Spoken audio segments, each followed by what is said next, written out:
Good afternoon and welcome to the Midday News on 3FM. My name is Beatrice Adu.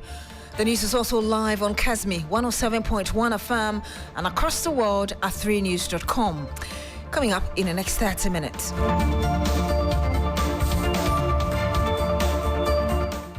Readiness of Electoral Commission for this year's polls under scrutiny as Commission confirms its decision to opt for offline registration has resulted in multiple voter entries.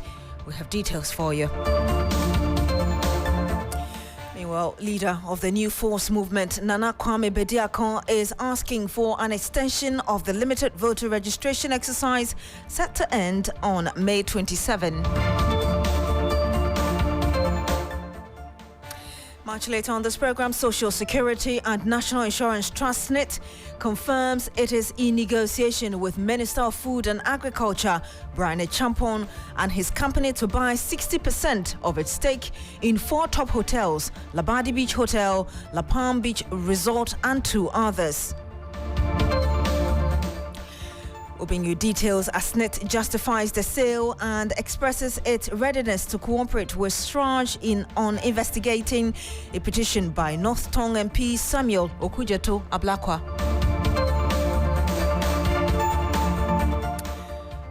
And later, 2 of the surviving victims in deadly premix fuel explosion in Takrade have been transferred to the Kolebu Teaching Hospital in Accra to undergo further treatment.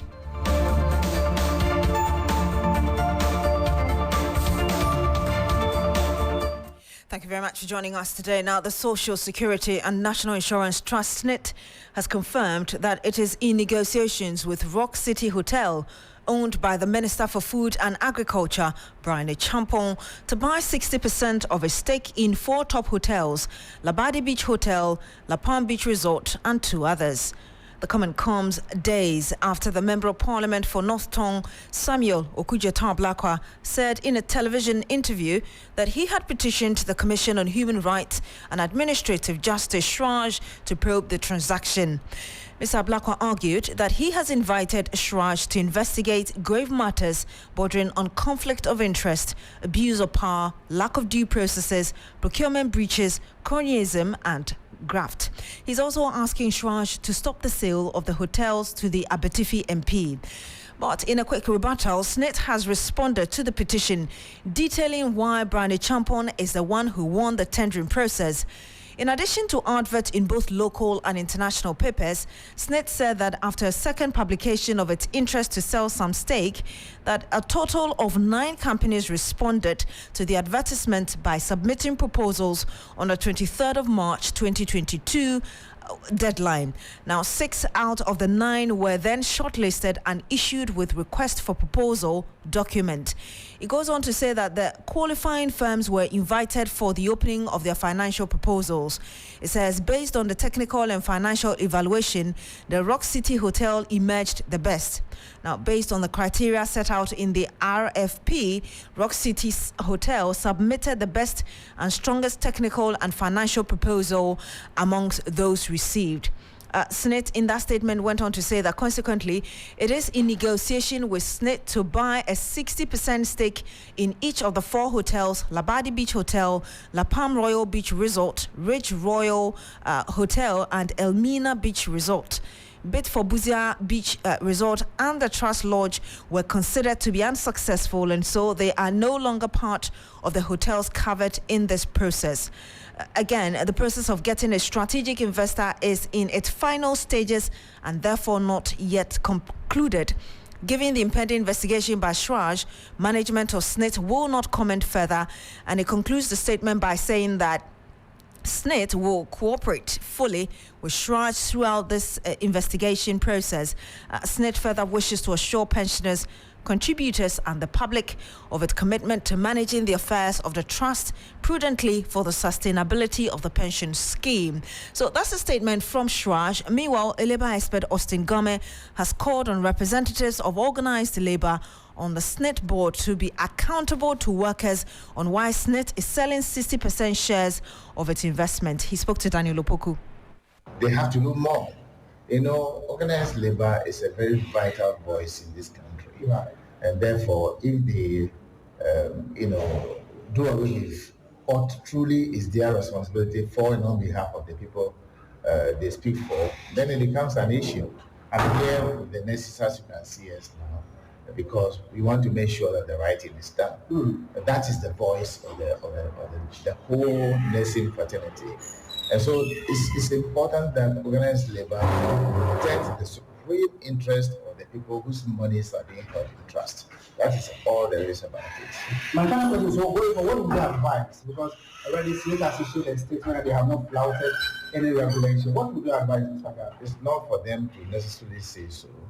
It's for we, the people whose money they are holding in trust, to be sure that what they are saying is important and is, has value for us.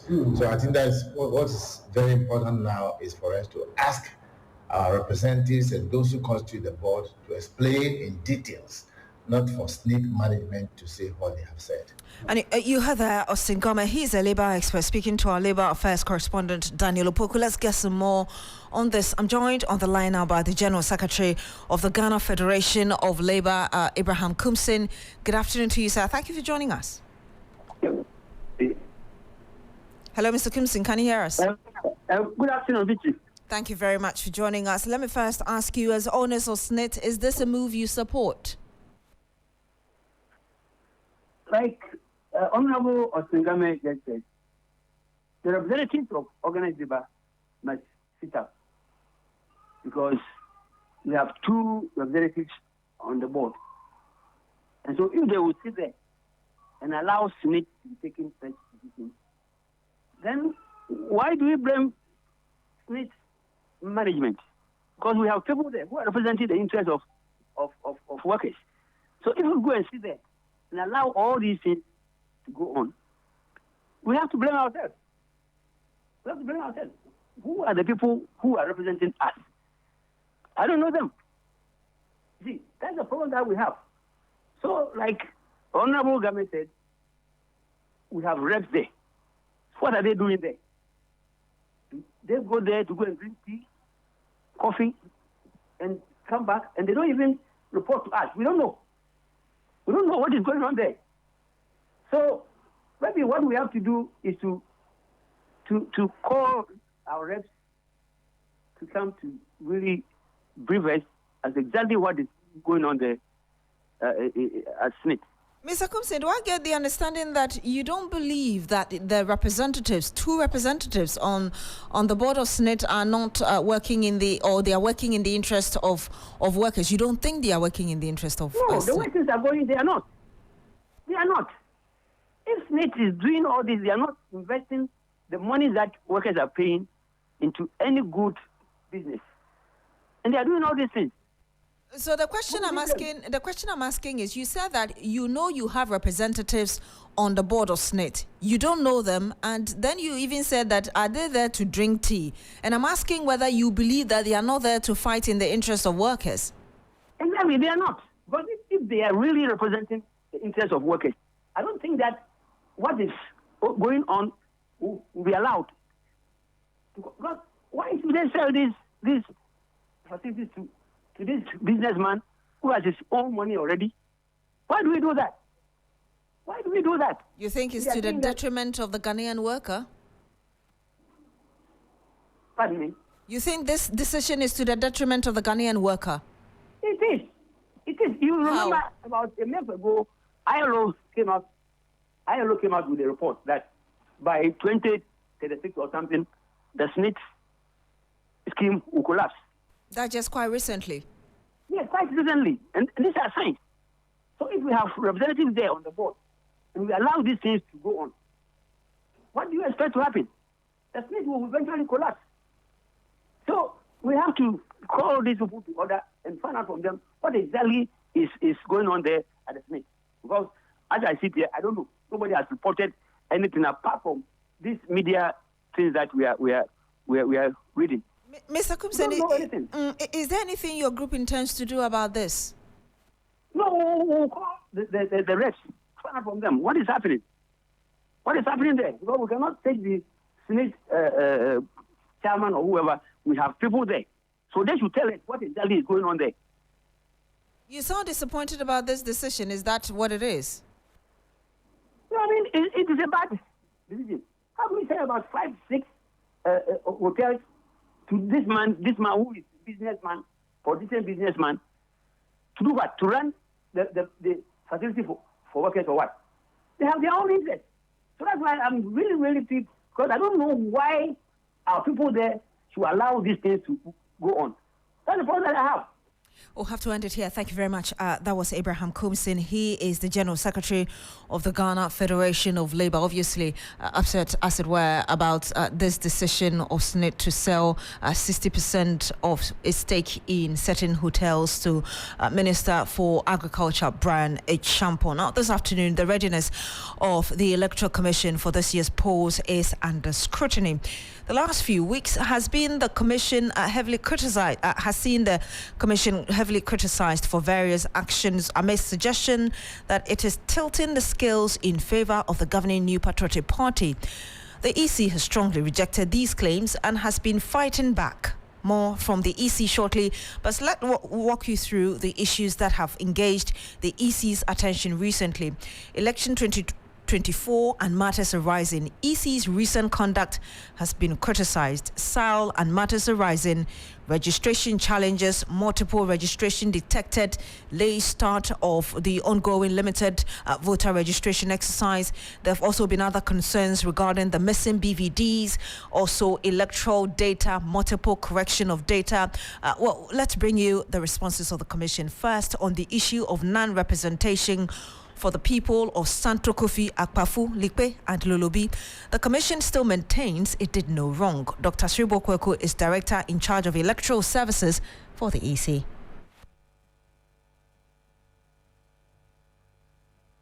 Electoral Commission was informed that a district has been created. We are aware that one belongs to Oti region, and they have been given a district. Our responsibility is to give them a constituency. But we went by the law and we have created a constituency for them. Do you also admit that boundaries overlapped? No, boundaries don't overlap. When they were carved out. There's no overlap. As I speak to you, Oti, one district is there as a district. As we are doing the registration, they are doing the registration in Oti region. So there's no overlap. What do you say to Imani's action of going to Shraj to petition them to look into the Electoral Commission over what they believe are very corrupt practices that have taken place? In democracy, the law should be respected. So instead of the banter, accusation, corruption, what have you, they don't think it lies in their mouth to determine who is corrupt or who is not corrupt. So if they have gone to Shraj, it's well and good. Shraj will invite us if they have actually, petition them. We will tell our story. They also tell you, as I said, Shraj will come out with a verdict and you'll be here, you know what Shraj will say. The Commission has also reviewed that there has been multiple voter registration since it opted for an offline process for the limited voter registration exercise. Listen to Dr. Sribo again. Offline will allow multiple registration, online will not allow. Yeah, so what I'm asking is, have you seen any of the multiple registration? Yes, the answer is yes. How many of them have you seen? I don't have it offhand, but we have had some of them. Okay. Anytime you go offline, you will get some. I see. So, how have you dealt with that? No, so the process, let me take you to the process so that you appreciate it. When we finish with the registration, the system will do duplication. It will pick every voter's biometrics and match with the other biometrics. So now we have about 17.9. So if your data hits the process, it will match with the other. That's why when you are doing online, the moment you put your hands on, your previous data will pop up because it matched and detected that you are already there. Then it will pop up. So in the same vein, when you do offline, you export the data into the system. The system is automatically will do the duplication. Then it will isolate or it will flag all the existing voters that they think have done more than one. Right? Mm-hmm. So when it does the duplication, it flags the suspected multiple registration, we quarantine them, we print them, then we do what we call adjudication. And you heard Dr. Sribo Kweku, who is the Director of Director in charge of Electoral Services for the Electoral Commission in that interview earlier with Kemini. Manu, let's bring in Dr. Kwamina Asa Asante, who is a senior lecturer of political science at the University of Ghana. Good afternoon to you, sir. Thank you for joining us. Good afternoon. Doc, I'm sure you heard the responses of the Electoral Commission to the questions many Ghanaians are asking, and it seems the Electoral Commission is giving off the understanding that as far as we are concerned, we've done our best, and so we don't really see what Ghanaians are complaining about. Are Ghanaians being fair? Yeah, before I respond to that, I think my name is Kwame, not Kwamina. There's a Yes, thank you very much for that. Yeah. Please. Yes, Ghanaians are fair in demanding that, because you see, election, anything that will raise an eyebrow will obviously undermine the fortunes of the election. So all the time, election management bodies are required to be thorough in the approach to issue, thorough in what they do relative to what figures that they deal with, so that it will engender confidence within the system. So I am not surprised Ghanaians are expressing concern about the way things are happening relative to this voter registration exercise. So you think the EC is rather being standoffish in this whole argument? The EC should have done better, because you see, this problem is becoming one too many. You recall the last election, the major election, the EC was also coming out with figures, and coming out at another point in time to say that they were wrong, and came out with new set of figures. If you look at it as if they were writing a rejoinder to their own figures and all that, this cannot be accepted at all, because the figures, if they are not accurate, can really affect the elections. So I think that the way forward to this is that the EC, I have said it and I'll repeat, I think the last election I said that they should have a body of statisticians who will look at the figures before they bring them out. And that call that I made fell on deaf ears. And now we've seen a repeat of this. It tells you that there's something that the EC is getting it wrong. It seems obvious that people are raising concerns that about what's happening, because obviously the EC is supposed to have figures. EC is actually to get it more correct than any other organization that may be totaling result. Why do you think, yes, you're asking about bringing in statisticians or professional ones. Why do you think the EC is getting it wrong? Just mere negligence, or really they could have issues with their machines? I can't tell, but whatever it is, they are getting it wrong. And the evidence is out there, and they themselves are apologizing for that. But what we are saying that the issue is not just say sorry. You fix the problem without saying sorry. That's the way to go. Because sorry doesn't solve any problem. Fix the problem so that you don't come to us and say we are sorry.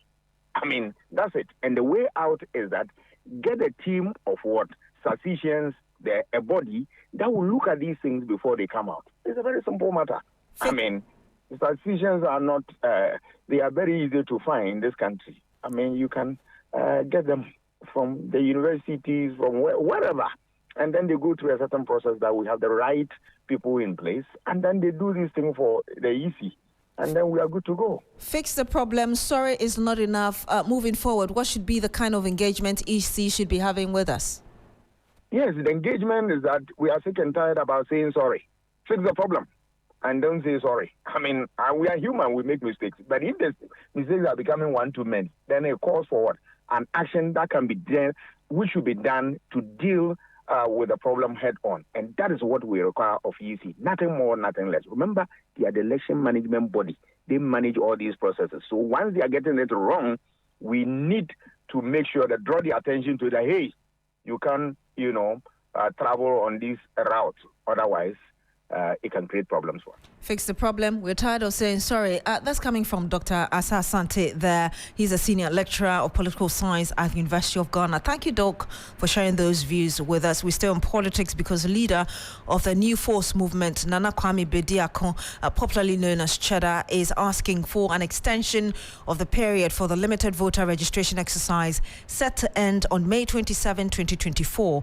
Now, briefing the press, he explained that the 21-day period and the 253 office spaces provided by the EC are not enough.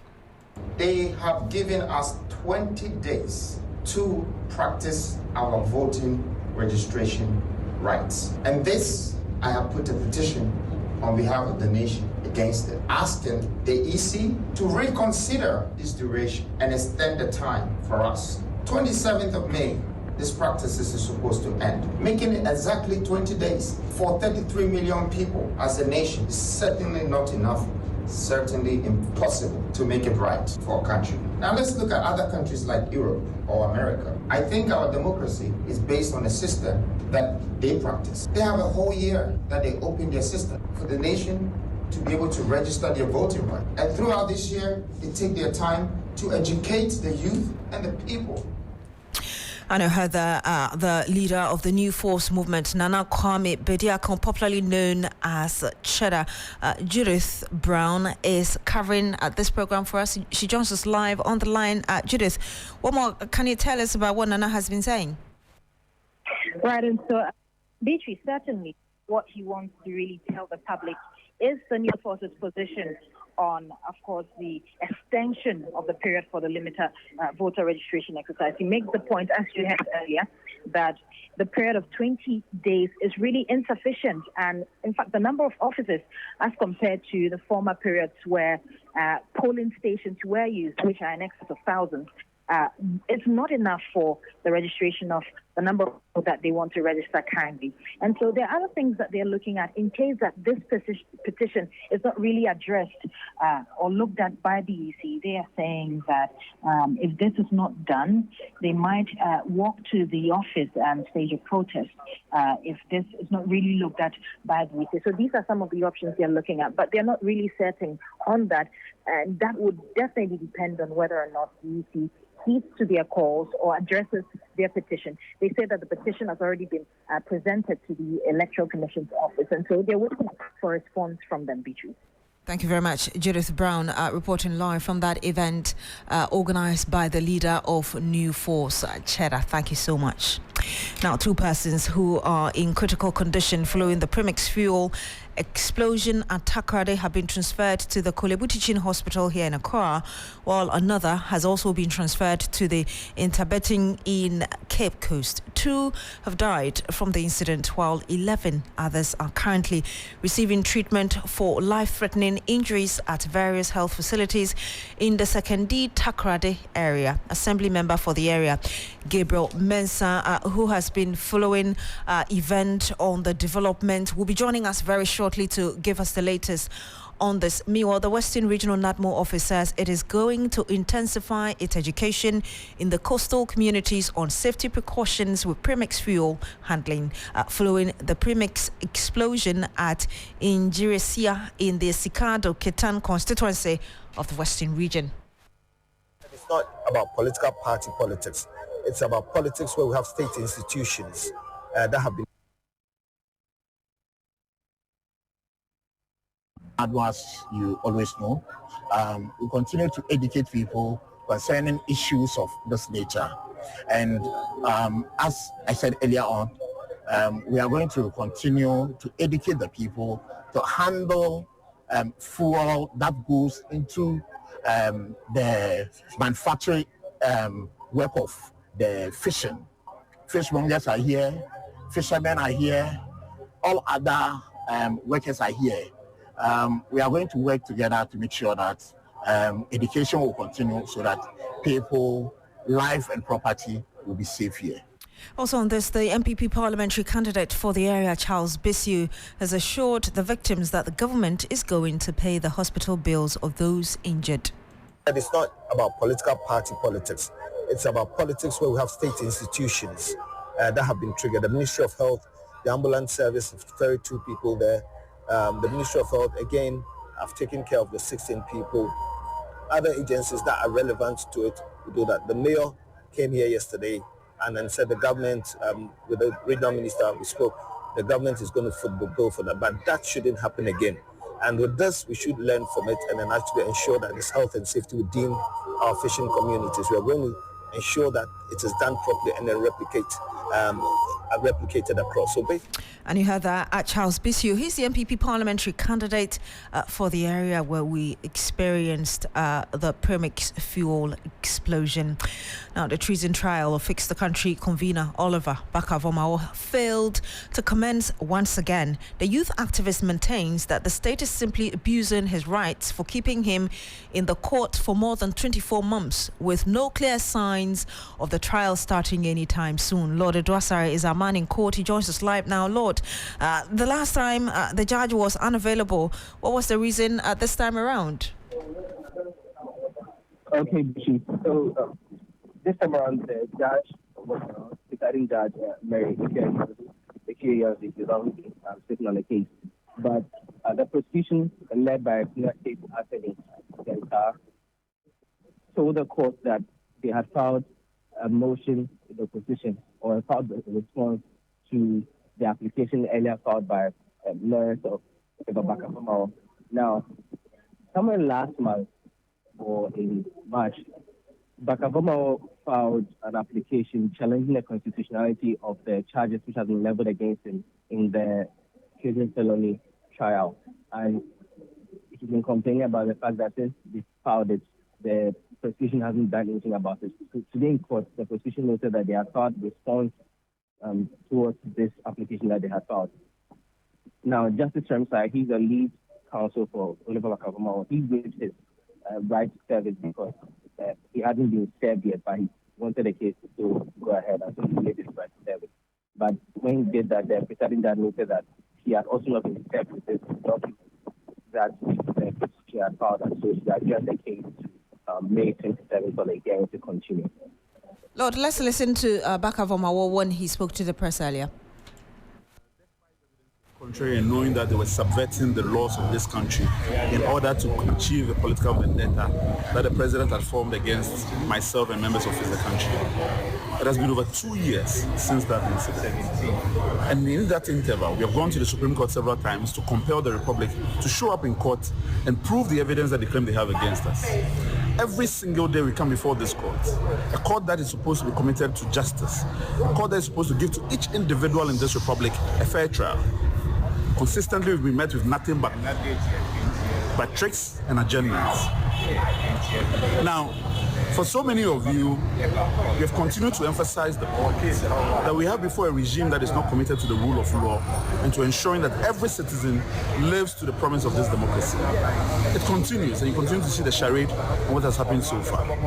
Now, for them who paraded over 50 armed individuals and snipers, for them who believe that we were a threat to this republic, for so long they have not been able to match those words with the evidence that is required in this trial. And you heard the Oliver Barker-Vormawor. He is the convener of Fix the Country and youth activist. Let's head to the Upper West region, where we understand the Vice President, Dr. Mahmoud Bawumia, is engaging the regional household chiefs as part of his tour. Ibrahim Wangara is there for us. He joins us live. Ibrahim, what can you tell us?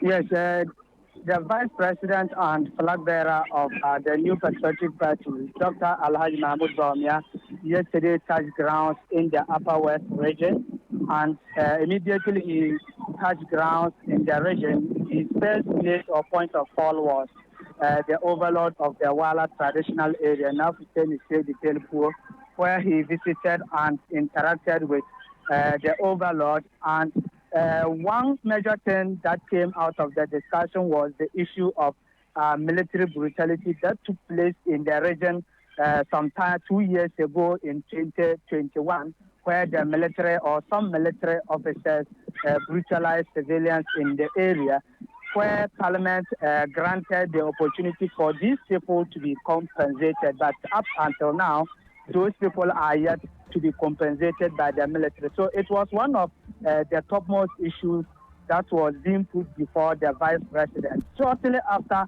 his interaction with the overlord, he engaged with the religious body, where he made a case that he has been the most effective Vice President in Ghana's history, considering his roles and contributions in the current government and how far he has taken the country to when it comes to digitalization. So he also scored himself set a tray against the current flag bearer of the NDC, John Dramani Muhammad, 0, because he said he, as vice president, he can chest or knock his chest and boast of about he initiating about 33 projects or initiatives that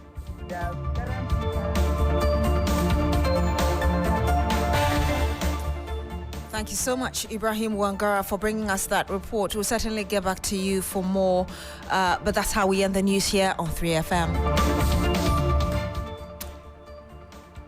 Our top story, readiness of Electoral Commission for this year's polls under scrutiny. As Commission confirms its decision to opt for offline registration has resulted in multiple voter entries. We brought you some analysis. We also brought you that story about SNIT confirming that it is in negotiation with the Minister for Food and Agriculture, Brian Champong, and his company to buy 60% of his stake in 4 top hotels in Ghana. My name is Beatrice Adu. Thank you very much for joining us today. Log on to shrinews.com for more news. Coming up next is Business Daily. Stay with us.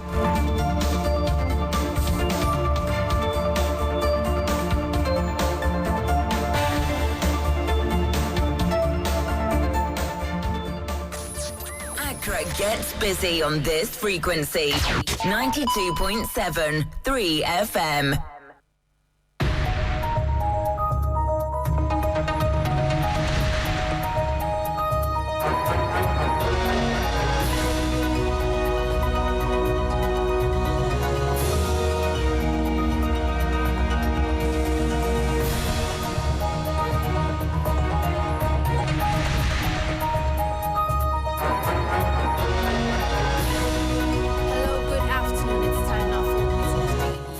FM 92.7. Coming up, total value of mobile money transactions surged to 576 billion cedis in the first quarter of 2024. Also, yields on treasury bills continue on a downward trend following oversubscription of bills. My name is Manu. Afful. Details of these stories and more are lined up for you. Do stay.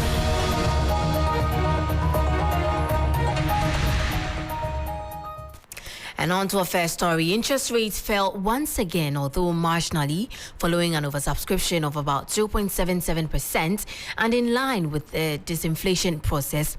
The following 3 Business News Desk report has the details. According to auction results by the Bank of Ghana, yields on the 91-day bill went down by about 10 basis points to 25.09%. That of the 182-day bill declined marginally to 26.94% from 26.99% previously. For the 364-day bill, it dropped by about 4 basis points to 27.95%. Demand for T-bills, however, declined as government realized about 3.2 billion cedis from the sale of the short-term instruments. For the 91-day bill, government realized about 2.49 billion cedis, representing over 77% of the total amount realized. All bids tendered were accepted. For the 182-day bill also, government realized 636.63 million cedis, and all bids tendered were also accepted. For the 1-year bill, government realized 82.19 million cedis. These results are in line with earlier predictions from experts regarding interest rates continuing to trend downwards in line with falling inflation. That was a 3 Business News Desk report. Away from that, President of the Institute of Internal Auditors, Ghana, Joseph Dakra, has underscored the importance of internal auditors in ensuring efficient utilization of resources in private organizations. Recent economic challenges have contributed to high business costs, affecting profitability for most firms. However, he believes internal auditors could help firms cut operational costs to mitigate the rising costs. Internal auditors in private organizations also review compliance levels of those organizations by way of providing assurance services. If they do so, and those organizations are reneging on their tax obligations, it is incumbent on the internal auditors to ensure that their organizations are tax compliant.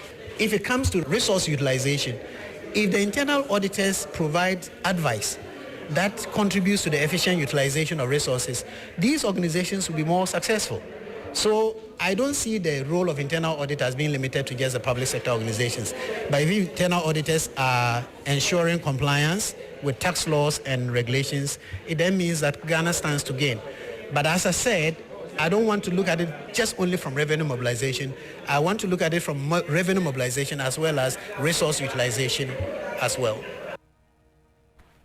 You heard the voice of President of the Institute of Internal Auditors Ghana, Joseph Dakra. In more stories, Managing Director of GCB Bank PLC, Kofi Atomako, has hinted the bank is considering extending its operations outside Ghana. He stressed that it's time the bank spreads its risks to other markets to mitigate future economic shocks from Ghana, just like in the case of the domestic debt exchange program, which impacted the bank heavily. He spoke to 3 Business on the sidelines of a Thanksgiving service in commemoration of the bank's 70th anniversary celebrations. It's a bank that I think we should invest in. We should deploy stronger governance. We should expand our breadth beyond the borders of this country. For now, we are only a bank in Ghana, and therefore the risk of Ghana is associated with GCB. We look to go out of Ghana. I'm hopeful that we won't wait another 70 years before we go out of Ghana. The resilience is in the balance sheet of GCB. We took a heavy knock, but we made a very strong recovery. And that can only be attributed to the strength and resilience of the balance sheet. By way of our balance sheet, one of the most solid banks in the sub-region, actually. Managing Director of GCB Bank PLC, Kofi Atomako there. Now, mobile money transactions in Ghana surged in the first quarter of 2024, according to a report by the central bank. The total value of transactions reached 576 billion cedis, an equivalent of $40.4 billion, a 33.4% increase compared to the same period in 2023 at 374.8 billion cedis. The following 3 Business Desk report has the details. The Bank of Ghana report also highlights a rise in the volume of mobile money transactions, with 1.86 billion recorded in Q1 of 2024, up 21.6% from 1.53 billion in Q1 of 2023. Looking deeper into the breakdown, the report reveals an increase in mobile money transactions between agents to 163 billion cedis. Momo transactions between third parties grew to 99 billion cedis in the first quarter of 2024. There was, however, a decline in business-to-business transactions to 1 billion cedis. This refers to transfers between registered business wallets. The report further states that Ghanaians hold a total of 18.7 billion cedis in mobile money accounts at the end of the first quarter of 2024, indicating the growing preference for digital payment methods. This significant growth in mobile money transactions suggests a continued rise in financial inclusion and a shift towards cashless transactions in Ghana. Well, that was a 3 Business Desk report on Bank of Ghana valuing Momo transactions at $40 billion in the first quarter of 2024. Before we go our top stories, total value of mobile money transactions surged to 576 billion cedis in the first quarter of 2024. Yields on treasury bills continue on a downward trend following oversubscription of bills. My name is Manu Afful. For more business stories, please log on to our website on 3news.com. Do stay tuned. Black Rasta will soon join in for Urban Blend.